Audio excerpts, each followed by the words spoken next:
vous embarque dans les coulisses des gares de Paris-Nord et Rosa Parks pour comprendre comment les équipes de SNCF Gare et Connexions se préparent à accueillir les millions de spectateurs durant les Jeux Olympiques et Paralympiques de Paris 2024. Un événement qui entraîne un afflux de voyageurs très important et en continu, mais aussi une dimension internationale inédite. On attend un afflux énorme de clients étrangers, donc ils ne connaissent pas nos gares, donc ce ne sont pas des clients habitués, ce sont des clients qui vont découvrir un environnement nouveau, donc la France et nos gares. Comment préparer l'information voyageur et la gestion des flux pendant la période des Jeux Olympiques et Paralympiques de Paris 2024 ? On y travaille depuis plusieurs années avec tous nos partenaires et tous nos prestataires. Alors je pense à REP en interne.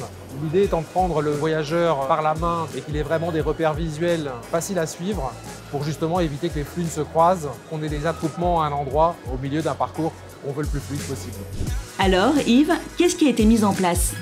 On a créé des dispositifs très novateurs. On a fait du XXL, donc on fait du grand. Il y a un écran double face de 16 mètres carrés, donc visible de plus loin. On a enrichi l'information voyageur en rajoutant des écrans où il y en avait besoin. Et on l'a également modernisé en mettant des éléments plus récents. On a fait du visible avec le rose de l'événement des Jeux Olympiques et Paralympiques de Paris 2024. Et on va avoir également de la signalétique horizontale, donc c'est celle qui est au sol, pour créer un vrai fil d'Ariane pour nos voyageurs.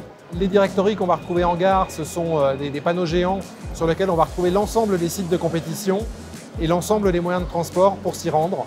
Quel sera l'héritage laissé par ce grand événement sportif ? Les Jeux Olympiques et Paralympiques de Paris 2024 ont été un vrai accélérateur dans tous nos projets. Ça nous a permis d'anticiper des rénovations et des régénérations d'équipements. C'est avec Anne-Sophie Weinharter que nous allons parler système d'information. Nous travaillons depuis 1 an à la sécurisation des systèmes d'information. Nous avons doté les centres opérationnels de nouveaux outils pour les mesures de flux en gare, de fréquentation en temps réel. Nous avons également profité de cet événement pour mettre en place de nouveaux services. Nous avons travaillé sur la connexion en gare avec le portail Wi-Fi et le développement du Wi-Fi dans de nouvelles gares et l'application Ma Gare qui permet aussi de faciliter les déplacements dans la gare avec la géolocalisation indoor. En cas d'aléa, est-ce qu'il y a un plan B ? Le jour J, il faudra peut-être déclencher les plans de continuité d'activité. L'ensemble de l'équipe se mobilise pour être présent en 7/24, être là et pallier à tout problème. Yves, Anne-Sophie, dans quel état d'esprit êtes-vous à l'approche des Jeux de Paris 2024 ? Mon état d'esprit aujourd'hui, c'est mobiliser pour que tout soit prêt. Je suis très enthousiaste et toute mon équipe l'est également. Nous sommes aussi très concentrés pour les derniers kilomètres qui restent à franchir avant la ligne d'arrivée.